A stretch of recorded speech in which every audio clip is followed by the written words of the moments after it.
Fala, aprovados! Sejam bem-vindos a mais uma aula aqui no Mapa da Posse. Professora Mônica Oliveira aqui com você para dar continuidade à nossa bateria de questões sobre a Lei 869 de 52, o nosso Estatuto dos Funcionários Civis de Minas Gerais. Metade do caminho percorrido, pessoal. 75 questões já foram. Como vocês estão se sentindo? Já deu para revisar bastante coisa sobre o nosso estatuto, não é? Para você que está chegando agora, essa é a nossa 4ª aula. Já temos outras 3 aulas sobre o estatuto aqui no canal. E eu tenho uma novidade. Eu postei um vídeo sobre a Constituição do Estado, com questões sobre os artigos 195 a 206, que abordam o tema da educação. O link dessas aulas vai aparecer aqui em cima e eu vou deixar também na descrição do vídeo. Dá uma conferida também nessas aulas, tá bom? Quanto mais questões você fizer, melhor para fixar o conteúdo. Preparado para começar a nossa aula? Então vem comigo. Questão 76. A ajuda de custo prevista no Estatuto dos Funcionários de Minas Gerais destina-se a compensar as despesas de instalação do funcionário, que no interesse do serviço passar a ter exercício em nova sede. Seu valor não poderá exceder a importância correspondente a: letra A, 1 mês de vencimento. Letra B, 2 meses de vencimento. Letra C, 3 meses de vencimento. Letra D, 6 meses de vencimento. A questão aborda a ajuda de custo. Mas o que é a ajuda de custo? Mudança de sede, de estado, pode gerar custos, concorda? Esse benefício é destinado a compensar as despesas de viagem e de nova instalação do servidor. E quando esse benefício é concedido? Anota aí.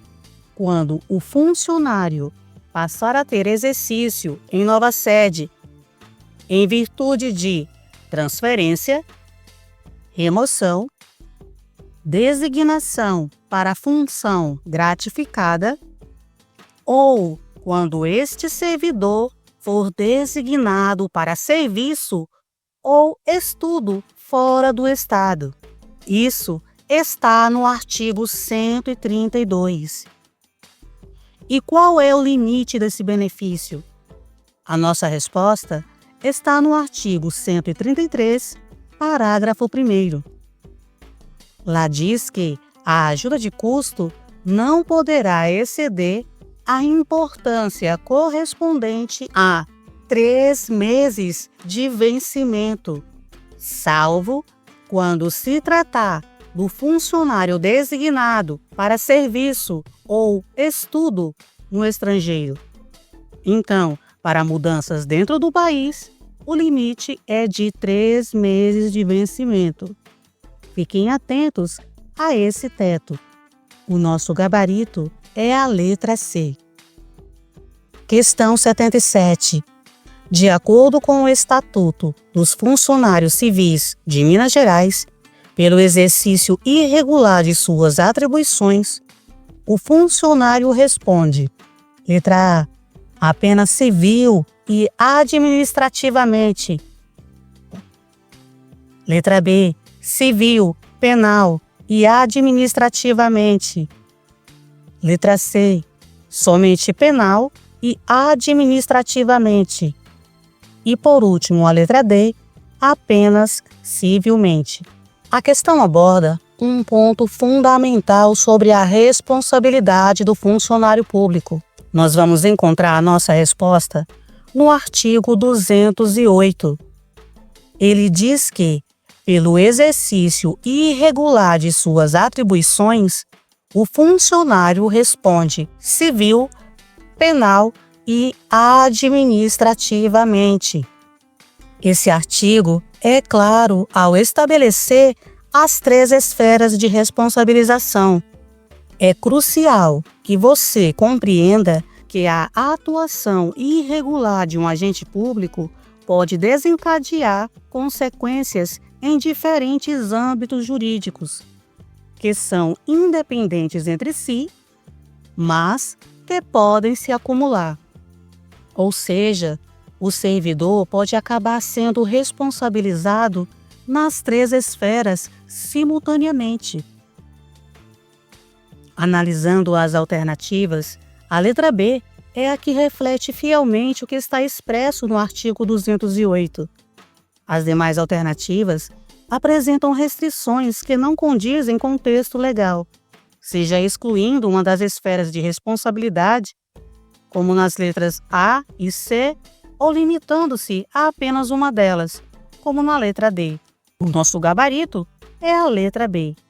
Questão 78. São hipóteses de licenças funcionais previstas no Estatuto dos Funcionários do Estado de Minas Gerais, exceto a requerida. Letra A. Por motivo de doença em pessoa da família do servidor. Letra B. Para tratar de interesses particulares. Letra C. Para possibilitar, quando o horário o exija, a frequência regular às aulas. Letra D. Para atender convocação para o serviço militar. A questão pede a alternativa incorreta. Para isso, precisamos conhecer a lista de licenças previstas no Estatuto. Confira a lista de licenças segundo o artigo 158. 1. Para tratamento de saúde. 2. Quando acidentado no exercício de suas atribuições ou atacado de doença profissional. 3. Por motivo de doença em pessoa de sua família. 4. No caso previsto no artigo 175, que é a licença à maternidade. 5. Quando convocado para serviço militar.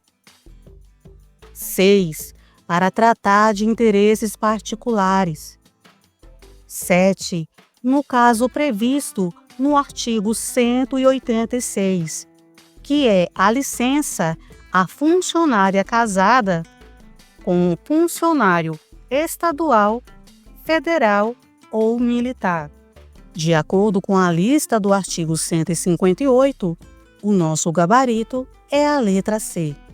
Questão 79. João Carlos, servidor público estadual, permitiu que Ana, que não é servidora pública, desempenhasse encargos que competem ao servidor público. Nessa hipótese, o Estatuto dos Funcionários Públicos do Estado de Minas Gerais, letra A, não prevê a aplicação de penalidade ao servidor. Letra B, determina a pena de advertência e, na reincidência, a aplicação de multa. Letra C, estabelece a pena de multa e, na reincidência, a aplicação de suspensão por 60 dias.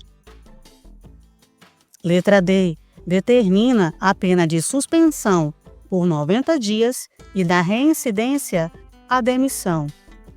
Imagine que um belo dia, o João Carlos está lá na repartição cheio de coisas para fazer. Uma pilha de processos sobre a mesa. E a Ana, uma velha amiga do João, passa lá para dar um oi. Vendo o amigo atarefado, ela se oferece para ajudá-lo. João olha aquele monte de pastas e pensa: por que não? Que problema pode ter a Ana ter acesso às informações da repartição? Ela é minha amiga, eu não pedi, foi ela que se ofereceu. E aí, o João pode fazer isso? Vamos ver o que diz o Estatuto no artigo 271. Lá diz que o funcionário que, fora dos casos expressamente previstos em lei, regulamentos ou regimentos, cometer a pessoas estranhas às repartições o desempenho de encargos que lhe competirem ou aos seus subordinados, será suspenso por 90 dias e, na reincidência, demitido. Advertência, multa? Não mesmo. É suspensão no prazo máximo. E se o João fizer de novo, demissão. O nosso gabarito é a letra D. Questão 80. Entre as punições administrativas que podem ser aplicadas aos servidores públicos do Estado de Minas Gerais, não se inclui: letra A, demissão; letra B, destituição de função; letra C, repreensão; letra D, suspensão; letra E, exoneração. A questão aborda as punições que podem ser impostas ao servidor. A nossa resposta está no artigo 244.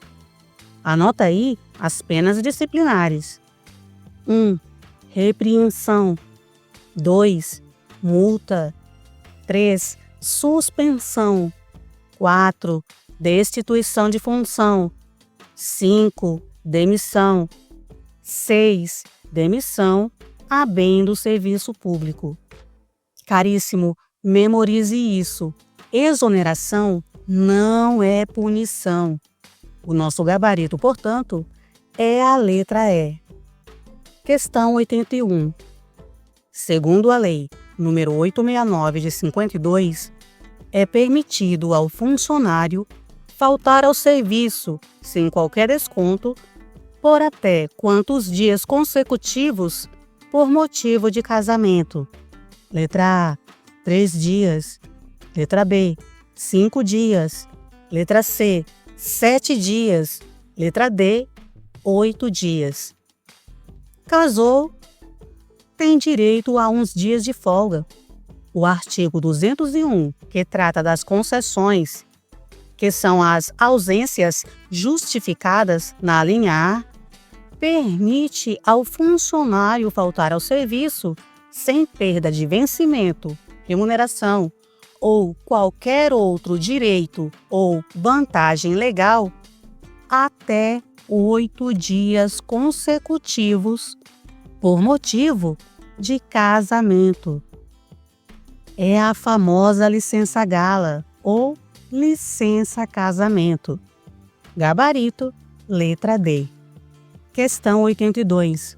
Não são considerados como de efetivo exercício para efeito de aposentadoria, promoção e adicionais os dias de afastamento do servidor público estadual em virtude de: letra A, licença para tratar de interesses particulares; letra B, júri e outros serviços obrigatórios por lei; letra C, exercício de funções de governo ou administração em qualquer parte do território estadual, por nomeação do governador do estado.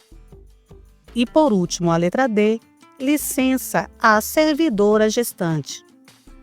A questão aborda aqueles dias que o servidor se ausenta do trabalho por algum motivo.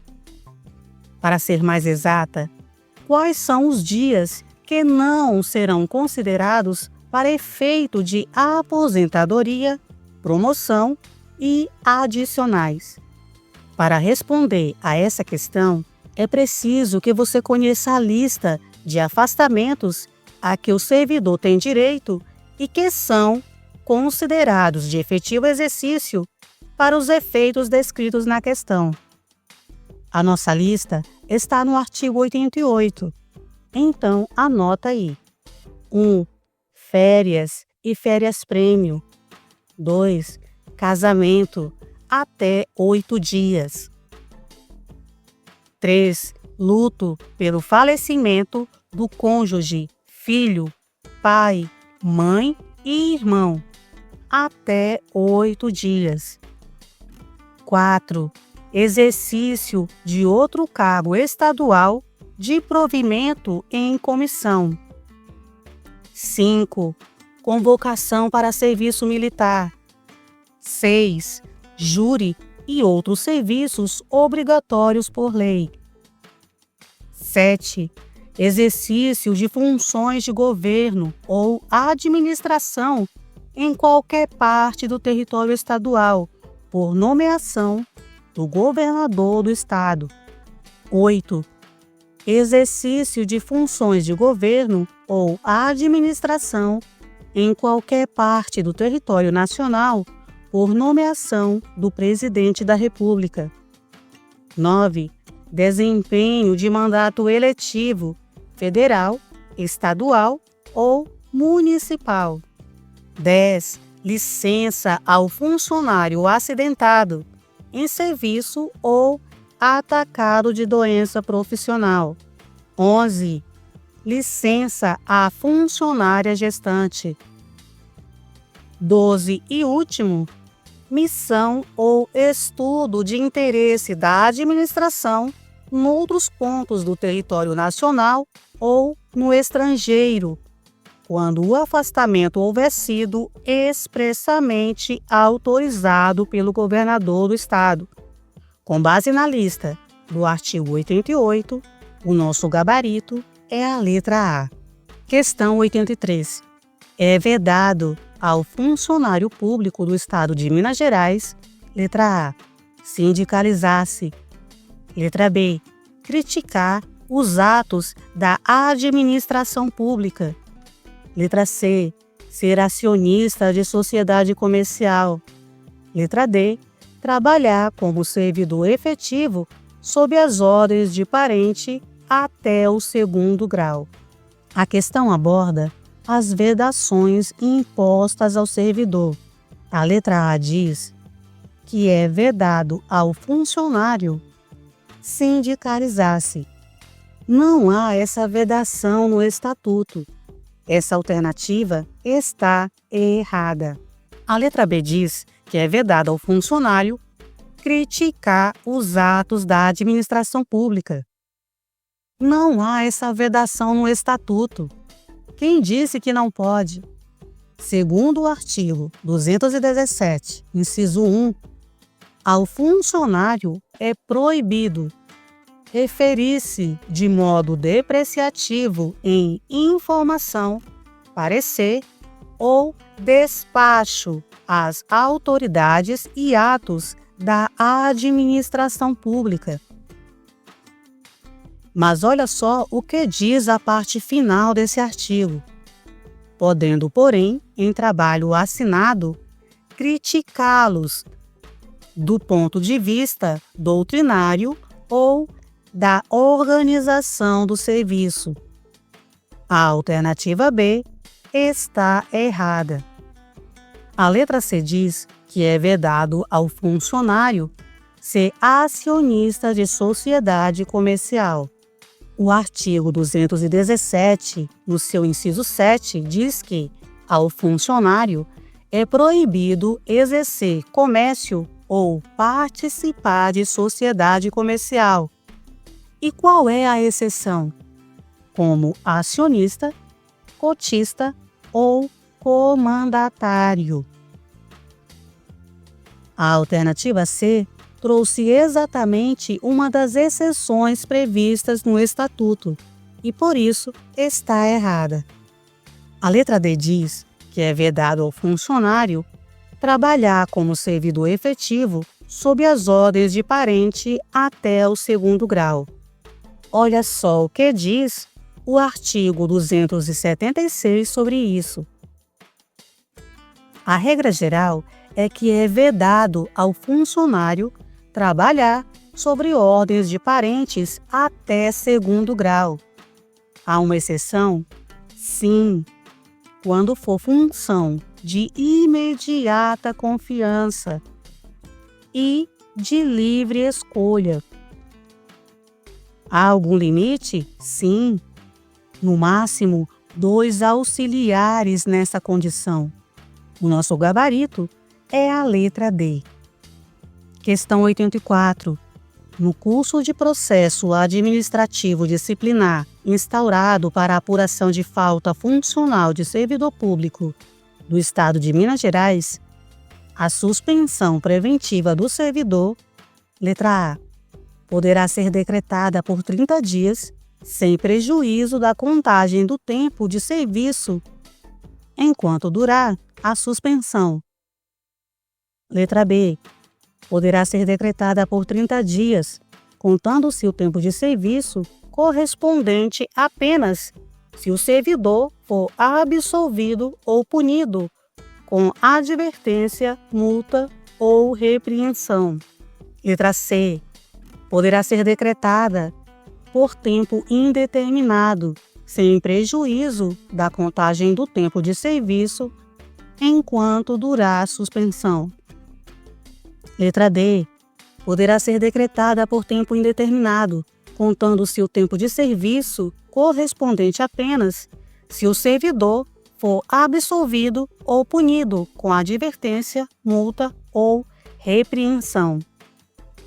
E por último, a letra E, não poderá ser efetuada por ser incompatível com os princípios do contraditório e da ampla defesa.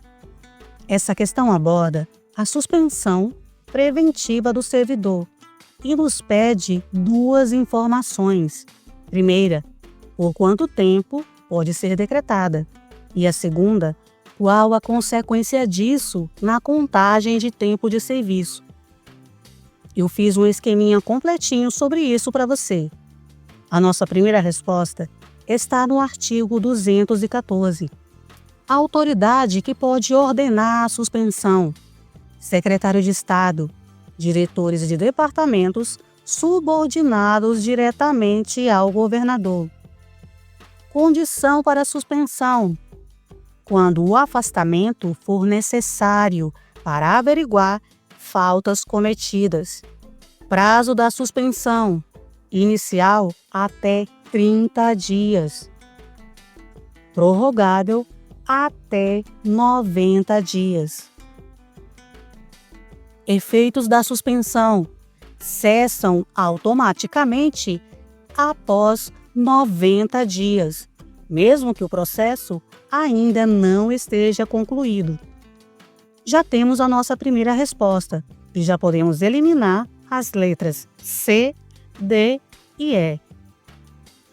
A nossa segunda resposta está no artigo 215, inciso 1.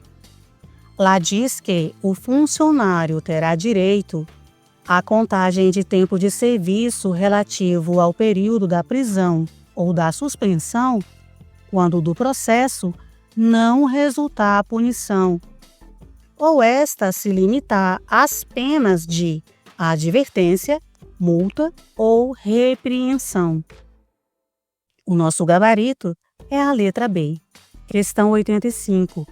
O que é a licença nojo e qual o prazo para o funcionário se ausentar? Meus caros, estamos falando da licença nojo. Estamos falando de falecimento. Em momentos difíceis, a lei também ampara o servidor mineiro. O artigo 201, a linha B, prevê a ausência por até 8 dias consecutivos, por motivo de falecimento do cônjuge, filhos, pais ou irmãos. Reparem que o prazo é o mesmo da licença casamento. Questão 86. Conforme a Lei 869 de 52, a indenização de prejuízo causado à Fazenda Estadual que exceder as forças da fiança à míngua de outros bens que respondam pela indenização poderá ser liquidada. Letra A. Mediante desconto em prestações mensais não excedentes da quinta parte do vencimento ou remuneração. Letra B. Por meio de liquidação única, independentemente de outros bens. Letra C. Mediante o desconto em prestações mensais não excedentes da 10ª parte do vencimento ou remuneração. Letra D. A Fazenda Estadual não poderá ser indenizada nesse caso. Caríssimos, esta questão exige atenção aos detalhes numéricos e às condições específicas de liquidação de um débito. A nossa resposta está no artigo 209, parágrafo 1º, que diz que a indenização de prejuízo causado à Fazenda Estadual no que exceder as forças da fiança poderá ser liquidada mediante o desconto em prestações mensais não excedentes da 10ª parte do vencimento ou remuneração. E um detalhe importante: a míngua de outros bens que respondam pela indenização. Trata-se de uma situação particular em que o prejuízo causado à Fazenda Estadual é maior do que o valor da fiança e o funcionário não possui outros bens para cobrir a indenização. E o que acontece? Nesses casos, a lei prevê uma forma de pagamento facilitada, mas com um limite bem definido. Analisando as alternativas, a alternativa C está correta.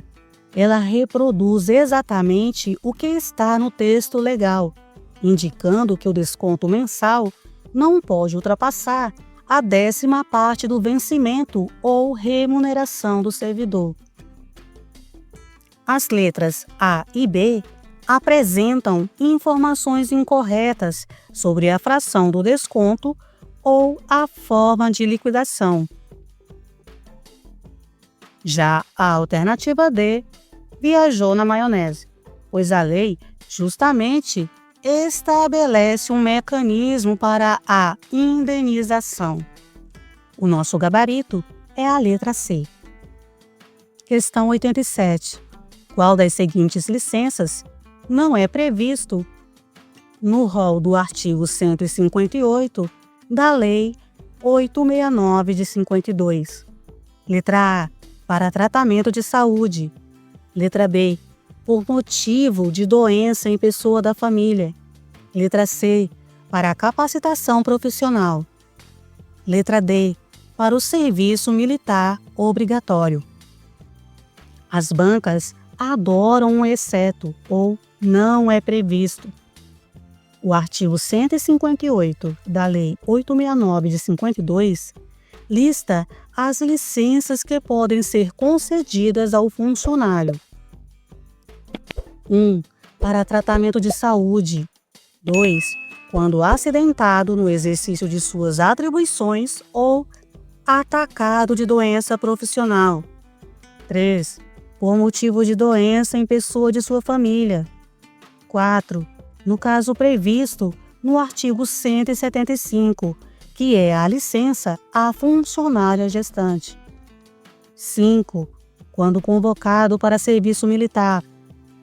6. Para tratar de interesses particulares. 7 e último, no caso previsto no artigo 186, que é a licença à funcionária casada com um funcionário estadual, federal ou militar. A licença para capacitação profissional não está expressamente listada nesse artigo do nosso Estatuto, embora possa existir em legislações mais recentes ou específicas de carreiras. O nosso gabarito é a letra C. Questão 88. Qual a diferença entre exoneração e demissão? Essa é crucial para não errar na hora da prova. Já vi muita gente confundindo esses dois conceitos. Então pega esse bizu que vale ouro. Exoneração não tem caráter punitivo. A única exceção que a gente pode pensar com um quê de consequência negativa é a exoneração no estágio probatório, por não ter sido confirmado no cargo. Mas, tecnicamente, não é uma punição por falta disciplinar. Geralmente, a exoneração é um ato administrativo sem sanção.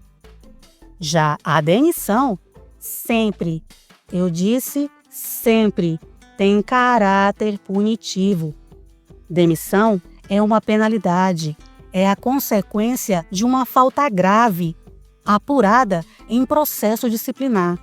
Essa distinção é importantíssima. A exoneração pode ser um ato voluntário do servidor. Cansei, quero sair. Ou uma decisão administrativa por motivos não disciplinares. Não passou no estágio ou não tomou posse. A demissão, por outro lado, é a expulsão do serviço público por ter cometido uma infração grave. As consequências para a vida futura do ex-servidor também são diferentes.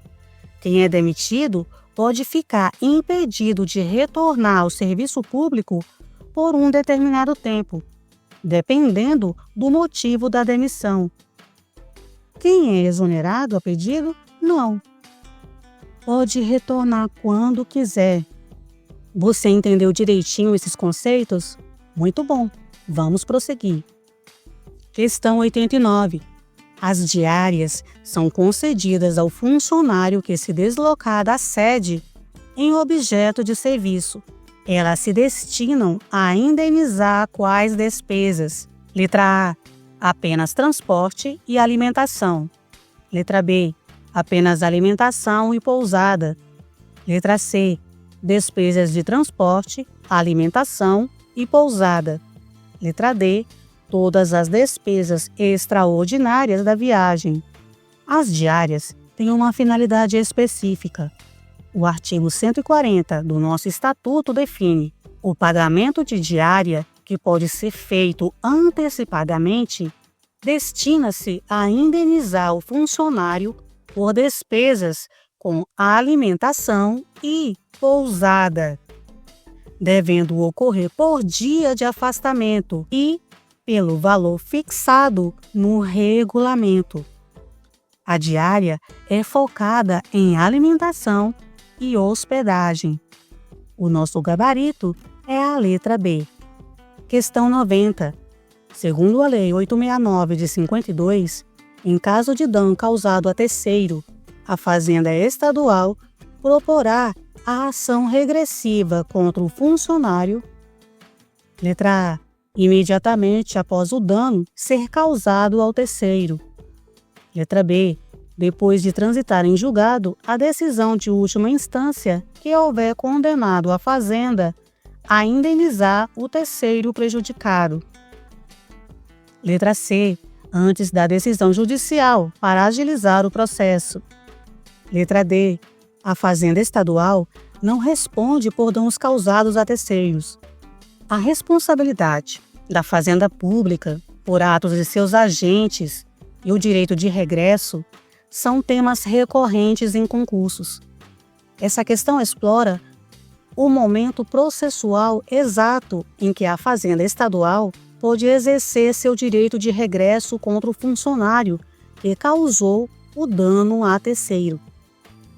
Nós encontramos essa informação no artigo 209, parágrafo 2º, que diz que, tratando-se de dano causado a terceiro, responderá o funcionário perante a Fazenda Estadual em ação regressiva, proposta depois de transitar em julgado a decisão de última instância que houver condenado a Fazenda a indenizar o terceiro prejudicado. E por que isso é importante? Porque garante tanto a indenização ao particular que foi prejudicado, quanto a responsabilização do servidor. A alternativa B está perfeitamente alinhada com o texto legal. O trânsito em julgado da decisão de última instância é o marco temporal que garante a segurança jurídica para a propositura da ação regressiva, evitando discussões sobre a responsabilidade da Fazenda. As demais alternativas apresentam momentos inadequados ou negam a responsabilidade da Fazenda, o que está em desacordo com o dispositivo legal e com a própria teoria da responsabilidade civil do Estado. O nosso gabarito é a letra B. Questão 91. Segundo a Lei 869 de 52, quais são os tipos de responsabilidades imputadas ao servidor pelo exercício irregular de suas atribuições? Você, como futuro servidor, precisa saber: cometer ato ilícito gera responsabilidade. E quais são essas responsabilidades? Um servidor público pode ser responsabilizado em 3 esferas diferentes por atos ilícitos: penal, civil e administrativa.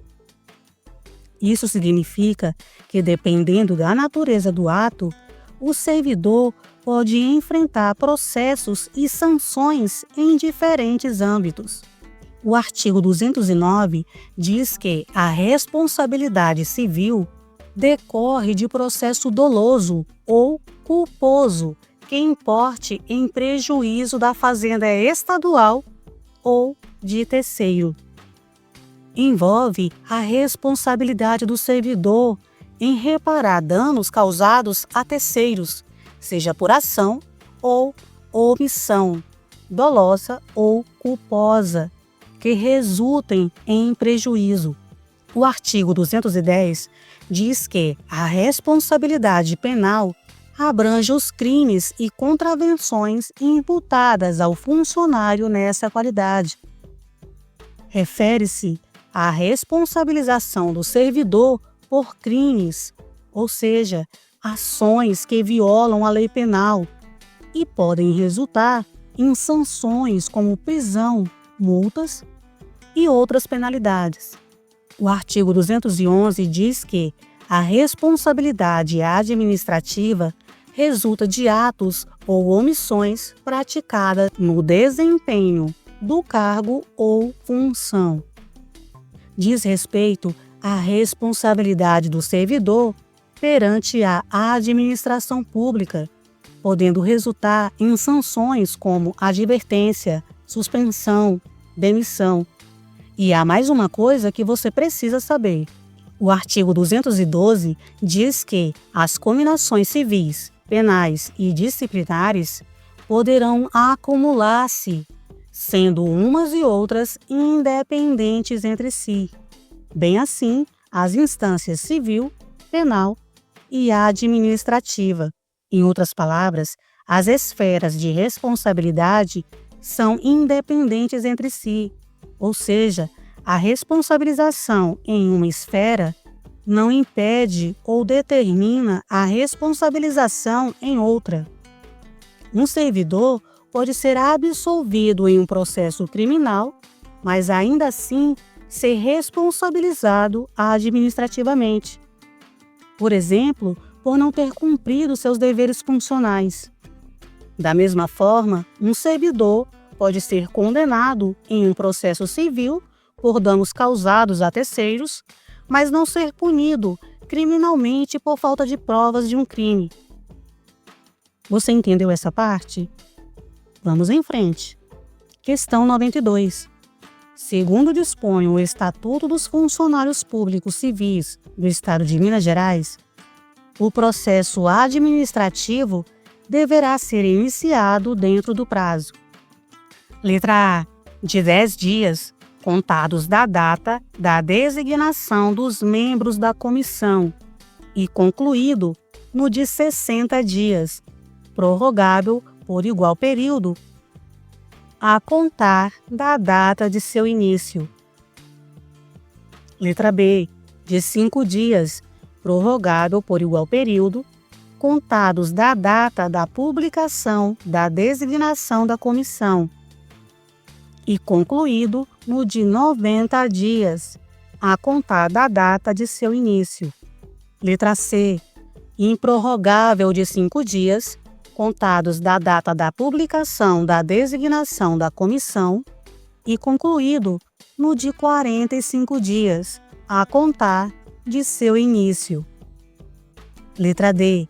Improrrogável de 3 dias, contados da data da designação dos membros da comissão e concluído no de 60 dias, a contar da data de seu início.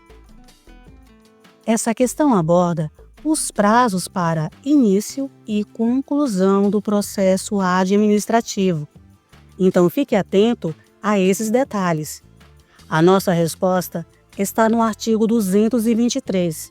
Anota aí. Início do processo deve ser iniciado em até 3 dias, contados a partir da designação dos membros da comissão. Prazo improrrogável.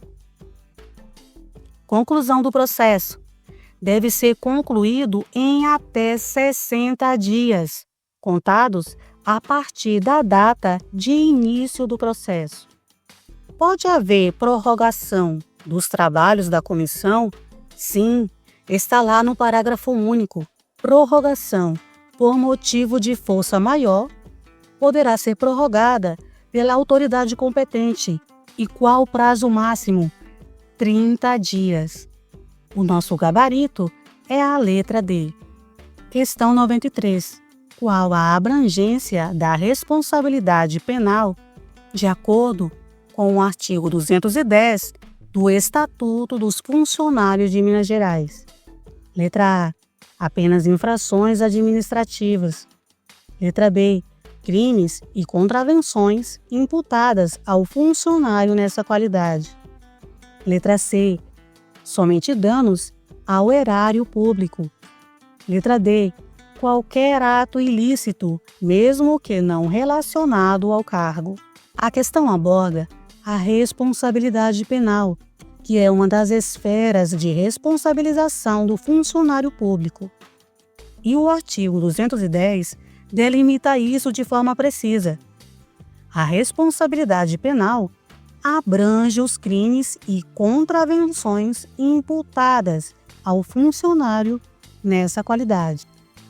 É importante que você entenda que essa responsabilidade está ligada à prática de condutas tipificadas como crimes ou contravenções penais e que devem ter relação com a função exercida pelo servidor. O nosso gabarito é a letra B. Questão 94. O requerimento de revisão do processo administrativo previsto na Lei Estadual nº 869 de 1952 é dirigido: letra A, à comissão revisora. Letra B, ao governador do estado. Letra C, ao diretor de departamento. Letra D, ao secretário estadual que tiver proferido a decisão. Meus caros, a questão aborda a revisão do processo administrativo. Você sabe para que ele serve? Ele permite reexaminar uma decisão administrativa já tomada, com base em novos fatos ou provas que justifiquem a inocência do servidor ou a inadequação da penalidade aplicada. Para isso, é necessário que o servidor, de posse desses fatos ou provas, elabore um requerimento. E a quem esse requerimento é dirigido? A nossa resposta está no artigo 237. Lá diz que o requerimento será dirigido ao governador do estado, que o despachará à repartição onde se originou o processo. O nosso gabarito é a letra B. Questão 95.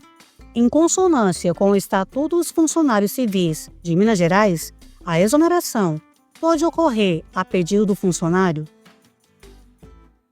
Com certeza, a exoneração pode ser a pedido, quando o próprio servidor decide que não quer mais continuar no cargo e formaliza essa decisão.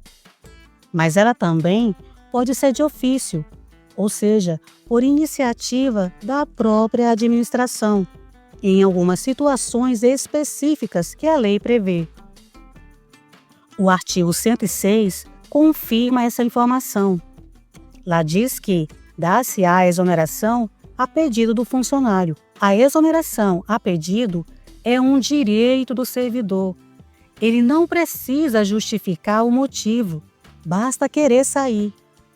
Já a exoneração de ofício, que é pela administração, acontece, por exemplo, quando o servidor não é aprovado no estágio probatório. Lembra da avaliação? Ou quando ele é nomeado, mas não toma posse no prazo legal. O que importa aqui e que você precisa lembrar é que exoneração não é punição. Questão 96. O retorno ao exercício do servidor público estadual convocado para prestar serviço militar e que permaneceu incorporado pelo menos 1 ano poderá ocorrer no prazo de: letra A, 10 dias, letra B, 15 dias, letra C, 20 dias, letra D, 30 dias. Outra questão sobre prazos. E a nossa resposta está no artigo 177, parágrafo 3º. Lá diz que, tratando-se de funcionário cuja incorporação tenha perdurado pelo menos 1 ano, o chefe da repartição ou serviço a que tiver de se apresentar o funcionário poderá conceder-lhe o prazo de 15 dias para reassumir o exercício, sem perda de vencimento ou remuneração. O nosso gabarito é a letra B. Questão 97. De acordo com o Estatuto dos Funcionários Civis de Minas Gerais, a responsabilidade administrativa resulta de quais ações ou omissões? Letra A. Apenas omissões que causem prejuízo financeiro. Letra B. Somente atos praticados fora do horário de expediente. Letra C. Atos ou omissões praticados no desempenho do cargo ou função. Letra D. Decisões tomadas por terceiros. Gente, a responsabilidade administrativa é a esfera de responsabilização mais diretamente ligada ao dia a dia do servidor público.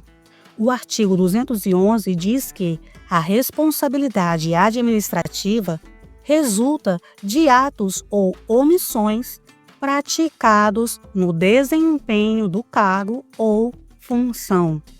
O artigo 211 define claramente a origem dessa responsabilidade, que decorre da conduta do funcionário no exercício de suas atribuições. É fundamental compreender que tanto uma ação quanto uma omissão podem gerar essa responsabilidade, desde que praticadas no contexto do cargo ou função.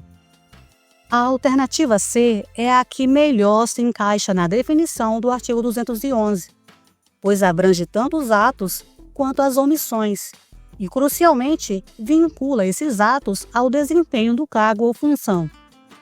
As demais alternativas apresentam limitações indevidas, como na letra A e na letra B, ou atribuem a responsabilidade a terceiros, como ocorre na letra D, o que não corresponde ao princípio da responsabilidade pessoal do funcionário público. O nosso gabarito, portanto, é a letra C. Questão 98. Quais são as formas de vacância de cargo público segundo a Lei 869 de 52? A vacância é o mesmo que cargo vaga. E quando ele fica vago? Quando ocorre exoneração, a pedido ou de ofício, demissão, que é a forma de punição mais severa, promoção, transferência, aposentadoria, que é o descanso merecido do servidor, posse em outro cargo público inacumulável, em que o servidor tem que escolher um, e infelizmente, por falecimento do servidor. O artigo 103 lista essas formas de vacância. É basicamente o caminho inverso do provimento. Se o provimento é como o cargo é preenchido, a vacância é como ele fica disponível novamente. Cada uma dessas formas de vacância tem suas particularidades e consequências. Por exemplo, a data da vacância varia. Na exoneração a pedido, é a partir da publicação do ato. No falecimento, é a partir da data do óbito. Fique atento a isso. Questão 99. Além do vencimento, quais outras vantagens pecuniárias podem ser concedidas ao funcionário, segundo o Estatuto dos Funcionários Civis de Minas Gerais? Letra A. Apenas ajudas de custo e diárias. Letra B. Apenas gratificações e adicionais por tempo de serviço. Letra C. Auxílio para diferença de caixa, cotas partes e outros adicionais previstos em lei. Letra D. Salário família, auxílio moradia e vale transporte. O pacote de vantagens é amplo. O artigo 118 do nosso Estatuto traz o seguinte: além do vencimento ou da remuneração do cargo, poderão ser auferidas ao funcionário as seguintes vantagens: 1. Ajuda de custo. 2. Diárias. 3. Auxílio para a diferença de caixa. 4. Abono de família. 5. Gratificações. 6. Honorários. 7. Cotas partes e porcentagens previstas em lei. 8. Adicionais previstos em lei.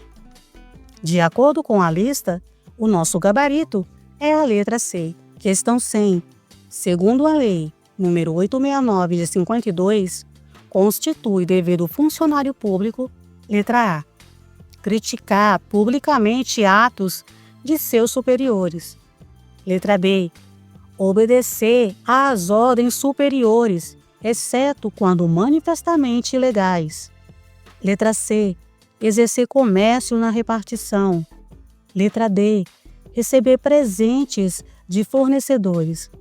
Os deveres são as obrigações básicas do servidor.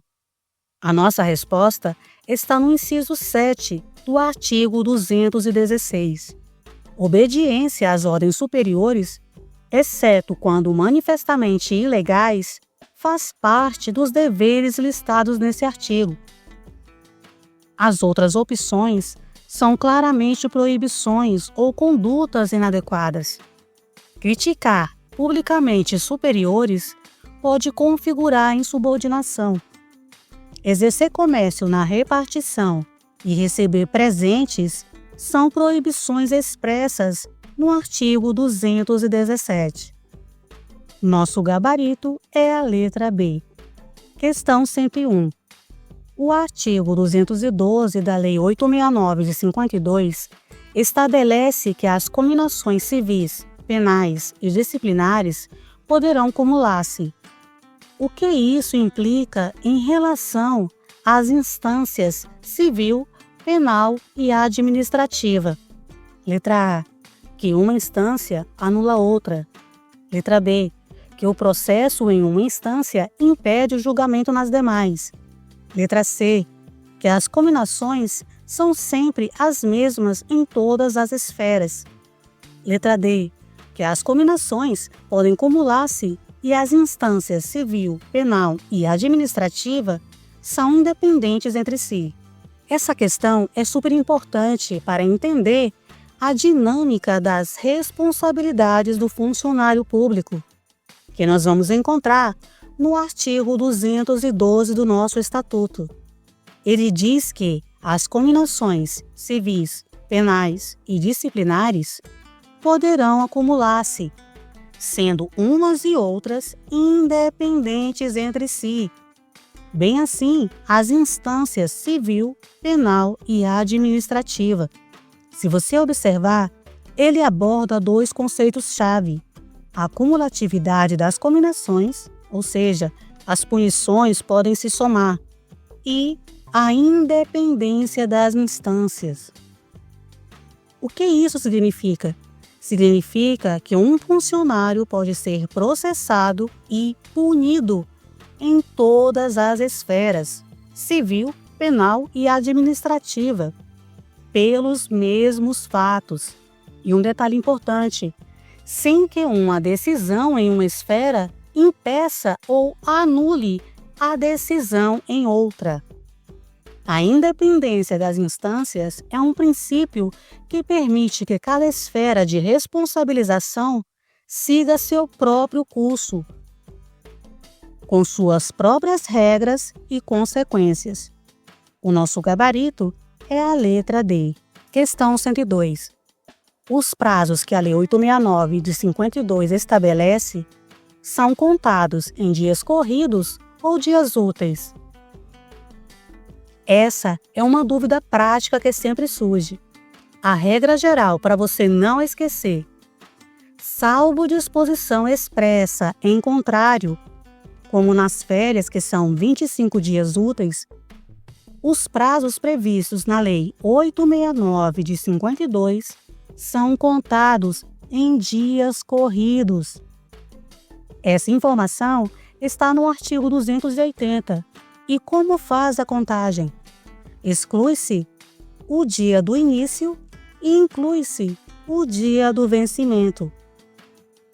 Se o dia do vencimento cair num sábado, domingo, feriado ou dia sem expediente na repartição, o prazo é prorrogado para o primeiro dia útil seguinte. Se a lei não falar dias úteis, conte em dias corridos. Fique atento a isso para poder contar os prazos corretamente. Questão 103. Sobre as férias, de acordo com a Lei 869 de 52, assinale a alternativa correta. Letra A. É proibido levar à conta de férias qualquer falta ao trabalho. Letra B. Ingressando no serviço público estadual, somente depois do 13º mês de exercício poderá o funcionário gozar férias. Letra C. Durante as férias, o funcionário terá direito ao vencimento ou remuneração e a todas as vantagens, como se estivesse em exercício, inclusive a proporcional da gratificação por serviço extraordinário. E por último, a letra D. Na elaboração da escala, não será permitido que entre em gozo de férias em um só mês menos de 1/3 de funcionários de um serviço. Agora vamos falar de coisa boa. Vamos falar de férias. A letra A diz que é proibido levar à conta de férias qualquer falta ao trabalho. É exatamente o que diz o artigo 152, parágrafo 2º. A letra A já é o nosso gabarito. Vamos ver o erro das outras alternativas? A letra B diz que, ingressando no serviço público estadual, somente depois do 13º mês de exercício poderá o funcionário gozar férias. E ela está errada. O artigo 152, parágrafo 3º, diz que, ingressando no serviço público estadual, somente depois do 11º mês de exercício poderá o funcionário gozar férias. Troque aí o 13º mês por 11º mês.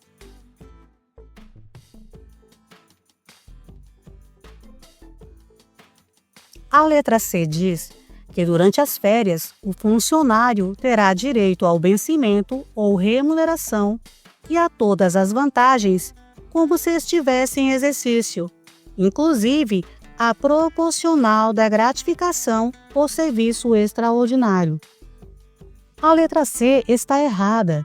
Segundo o artigo 153, durante as férias, o funcionário terá sim direito ao vencimento ou remuneração e a todas as vantagens como se estivesse em exercício. Mas há uma exceção: a gratificação por serviço extraordinário. Troque esse inclusive por exceto.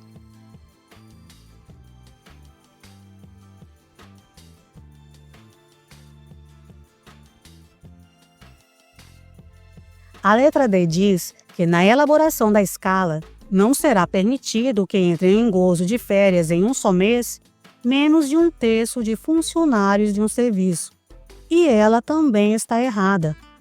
O parágrafo 1º diz que, na elaboração da escala, não será permitido que entrem em gozo de férias em um só mês mais de 1/3 de funcionários de uma seção ou serviço. Troque aí esse menos por mais.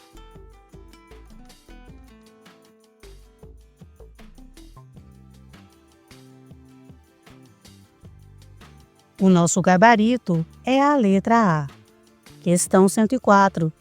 Segundo a Lei 869 de 52, quem pode ordenar a prisão administrativa de responsáveis por dinheiros e valores da Fazenda Estadual nos casos de alcance ou omissão?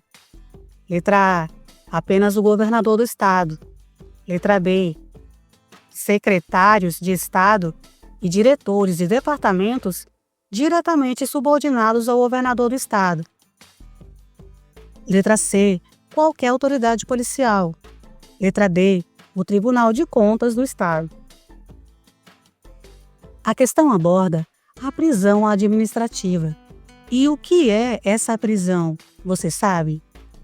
Podemos dizer que a prisão administrativa é uma medida de caráter excepcional e preventivo, prevista para situações específicas de desvio ou falta de prestação de contas de valores públicos. O artigo 213 delimita de forma muito clara quais autoridades possuem a competência para ordenar essa medida, o que é fundamental para garantir a legalidade e a correta aplicação da lei. E quais são essas autoridades? Segundo o artigo 213, cabe, dentro das respectivas competências, aos secretários de Estado e aos diretores de departamentos diretamente subordinados ao governador do Estado, ordenar a prisão administrativa de todo ou qualquer responsável pelos dinheiros e valores pertencentes à Fazenda Estadual ou que se acharem sob a guarda desta, nos casos de alcance ou omissão, em efetuar as entradas nos devidos prazos. A alternativa B está em total conformidade com o artigo 213, que atribui essas competências aos secretários de Estado e aos diretores de departamentos diretamente subordinados ao governador do Estado, dentro de suas respectivas competências. O nosso gabarito é a letra B. Questão 105. Marília, servidora pública civil do Estado de Minas Gerais, em virtude de remoção determinada pela administração pública, passou a ter exercício em nova sede no interior do Estado. Consoante dispõe o Estatuto dos Servidores Públicos do Estado de Minas Gerais, a Marília será concedida, letra A, diária por período de até 15 dias em valor não superior a 1 mês de vencimento. Letra B, ajuda de custo que não poderá ser inferior à importância correspondente a 1 mês de vencimento e nem superior a 3. Letra C, ajuda de custo que não poderá ser paga adiantadamente no local do serviço de que foi desligada. Letra D, abono de família, caso comprove que foi obrigada a deslocar seu cônjuge do trabalho. Letra E, abono de família, caso comprove que foi obrigada a deslocar seus filhos menores da escola. Meus caros, falou em exercício em nova sede, a serviço da administração, lembre-se, estamos falando da ajuda de custo. Então, já podemos eliminar as letras A, D e E. Ficamos então com as letras B e C. A letra C diz que a Marília não poderá receber esse benefício adiantadamente. O artigo 134 desmente isso. a ajuda de custo será paga ao funcionário adiantadamente no local da repartição ou do serviço do que foi desligado. A letra C está errada. O nosso gabarito é a letra B. É exatamente o que diz o artigo 133, parágrafo 1º. A ajuda de custo não poderá ser inferior à importância correspondente a 1 mês de vencimento e nem superior a 3, salvo quando se tratar do funcionário designado para serviço ou estudo no estrangeiro. Confirmando nosso gabarito, letra B. Questão 106. Em consonância com a Lei 869 de 52, qual o prazo máximo que a prisão administrativa pode exceder? Letra A, 60 dias. Letra B, 30 dias. Letra C, 90 dias. Letra D, 240 dias. O prazo da prisão administrativa é um detalhe importante que as bancas gostam de cobrar, porque testa se você está atento à literalidade da lei. A nossa resposta está no artigo 213, parágrafo 3º, que estabelece um limite temporal para essa medida, ou seja, a prisão administrativa não poderá exceder a 90 dias. Por que isso é importante? Porque isso é uma garantia para o funcionário e, principalmente, um controle sobre o poder da administração. O nosso gabarito é a letra C. Questão 107. Segundo o previsto no Estatuto dos Servidores Públicos do Estado de Minas Gerais, ao servidor que for convocado para o serviço militar, será concedido: letra A, afastamento de suas atividades, sendo-lhe facultado optar pela sua remuneração. Letra B, licença com a percepção das vantagens de seu cargo, sem prejuízo da remuneração que receber na qualidade de incorporado. Letra C, licença sem vencimento ou remuneração, razão pela qual passará automaticamente no ato da incorporação para a inatividade. Letra D, licença com vencimento ou remuneração e demais vantagens, descontada mensalmente a importância que receber na qualidade de incorporado. A questão aborda a licença para serviço militar e como fica o recebimento da remuneração pelo servidor durante esse período.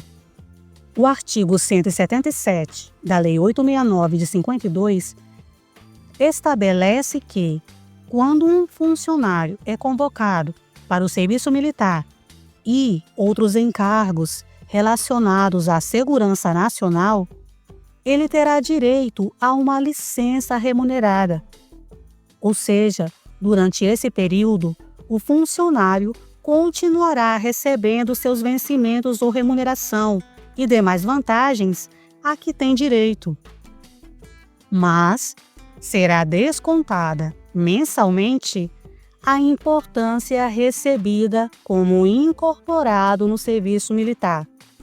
Trocando em miúdos, o funcionário não perderá seu cargo, nem seus direitos salariais, enquanto estiver cumprindo o serviço militar ou encargos semelhantes.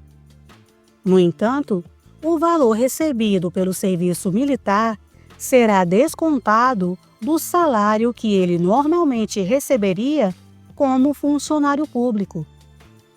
E por que isso importa? Porque evita a duplicidade de pagamentos, evita que ele receba tanto como servidor e como militar ao mesmo tempo. Nosso gabarito é a letra D. Questão 108.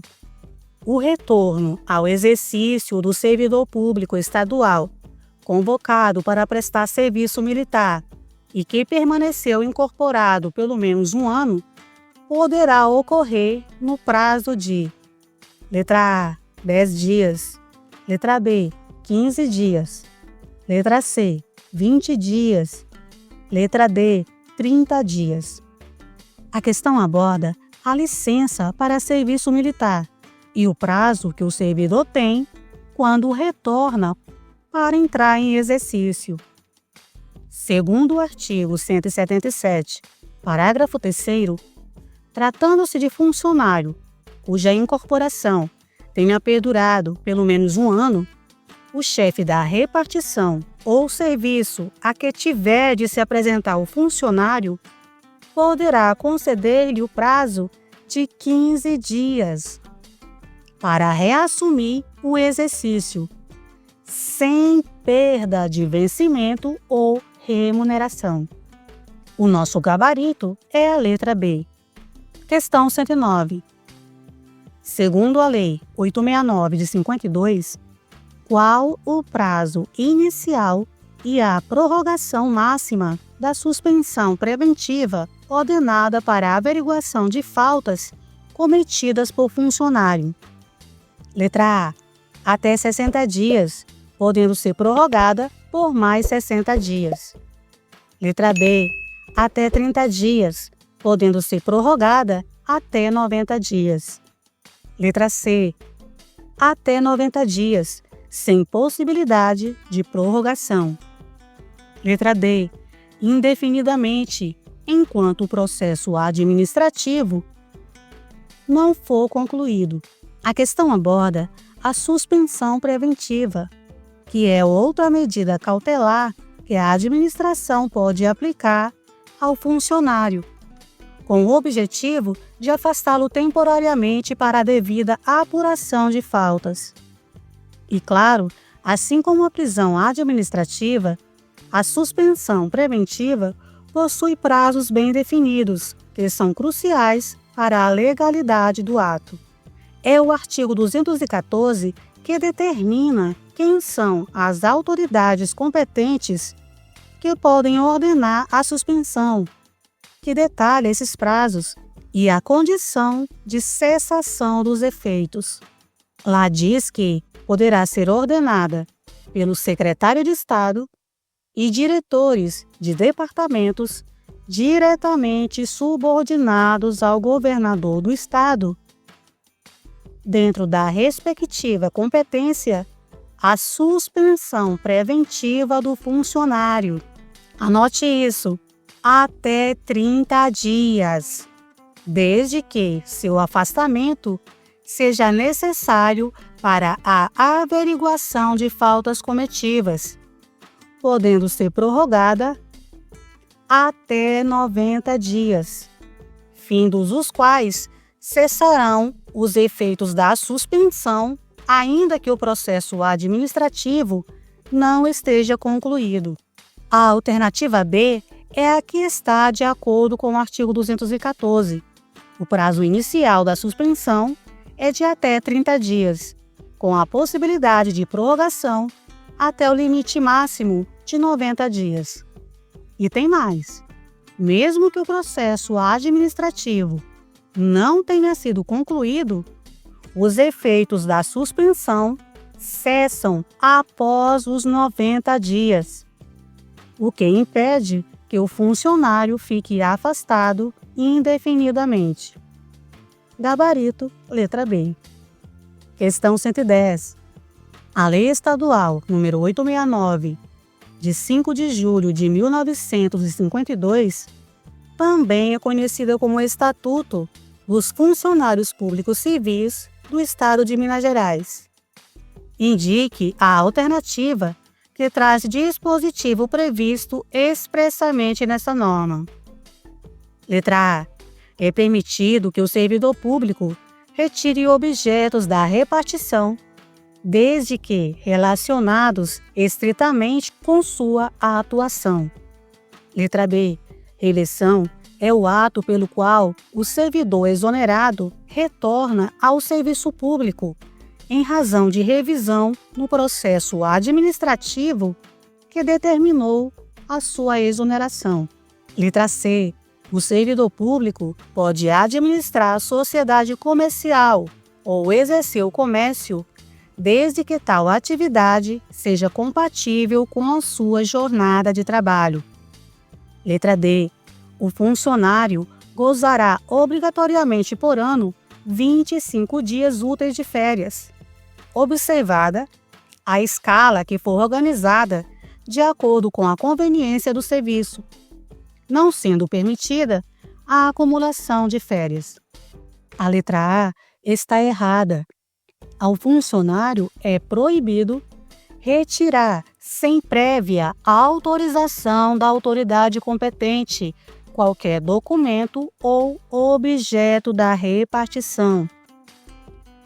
A letra B também está errada. A banca trocou os conceitos de reversão e reintegração. Segundo o artigo 54, reversão é o ato pelo qual o aposentado reingresse no serviço público após verificação em processo de que não subsistem os motivos determinantes da aposentadoria. E o artigo 50 diz que a reintegração, que decorrerá de decisão administrativa ou sentença judicial transitada em julgado, é o ato pelo qual o funcionário demitido reingressa no serviço público, com ressarcimento dos prejuízos decorrentes do afastamento. A letra C também está errada. Ao funcionário é proibido exercer comércio ou participar de sociedade comercial, mas há uma exceção, como acionista, cotista ou comandatário. Isso está lá no artigo 217, inciso 7. A letra D está correta. É exatamente o que diz o artigo 152. O funcionário gozará obrigatoriamente 25 dias úteis de férias, observada a escala que for organizada de acordo com conveniência do serviço, não sendo permitida a acumulação de férias. Confirmando o nosso gabarito, letra D. Questão 111.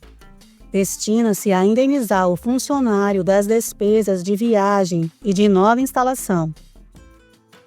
Essa finalidade prevista no Estatuto dos Funcionários Públicos Civis do Estado de Minas Gerais diz respeito, letra A, à ajuda de custo, letra B, às diárias, letra C, às gratificações, letra D, aos honorários. Essa está fácil. Nós já vimos outras questões parecidas.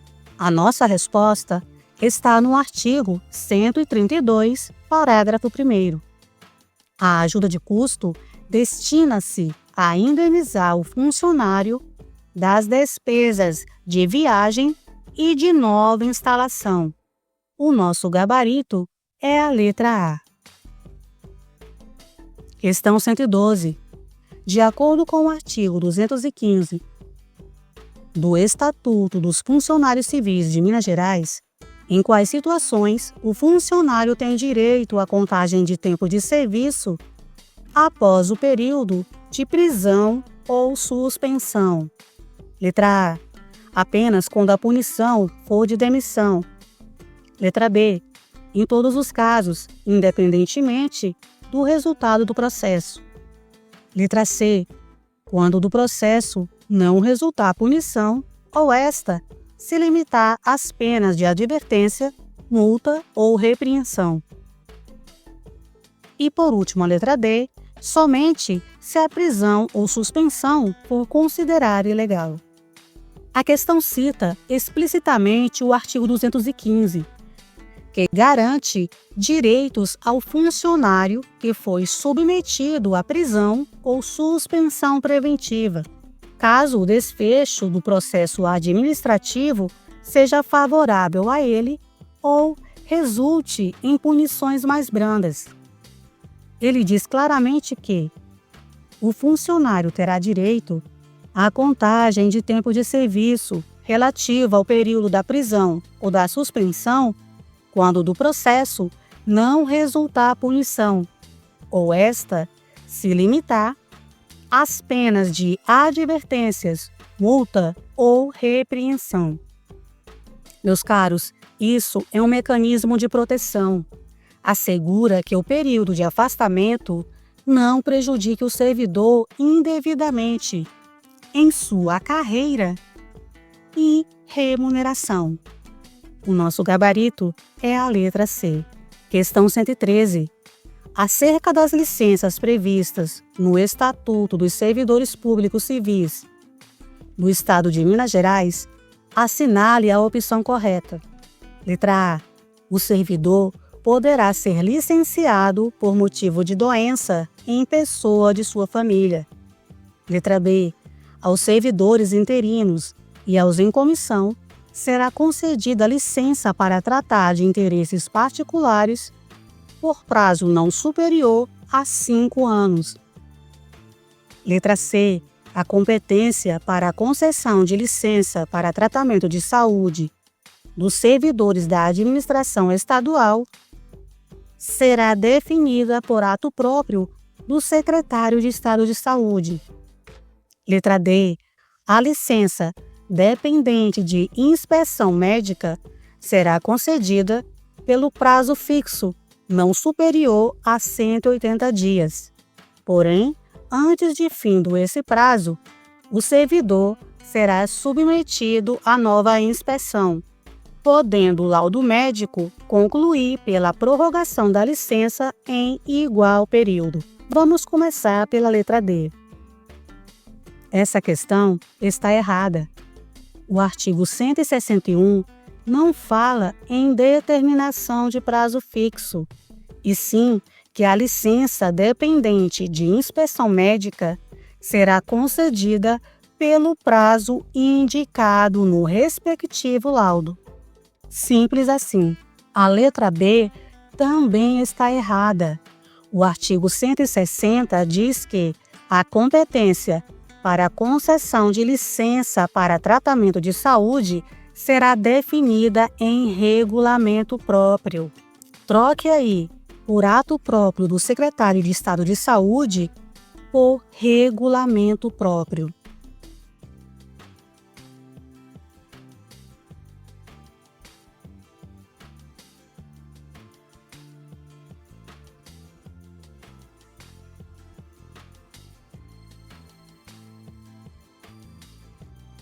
A letra B diz que aos servidores interinos e aos em comissão será concedida licença para tratar de interesses particulares por prazo não superior a 5 anos.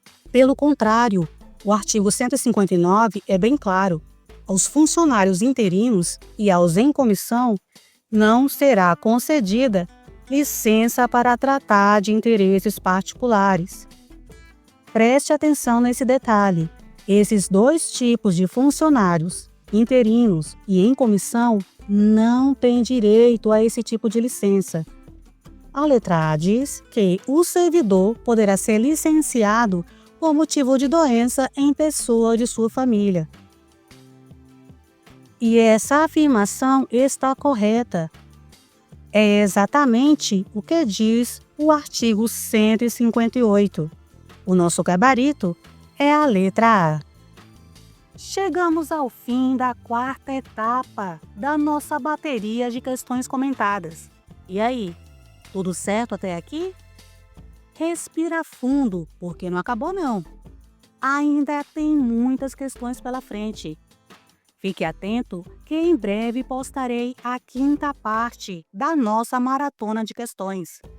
Já curta o vídeo e se inscreva no canal para não perder nenhuma aula. Não se esqueça de conferir outras aulas esquematizadas que tem aqui no canal. Muito obrigada pela sua companhia. Fica com Deus, beijo no coração e até a próxima aula.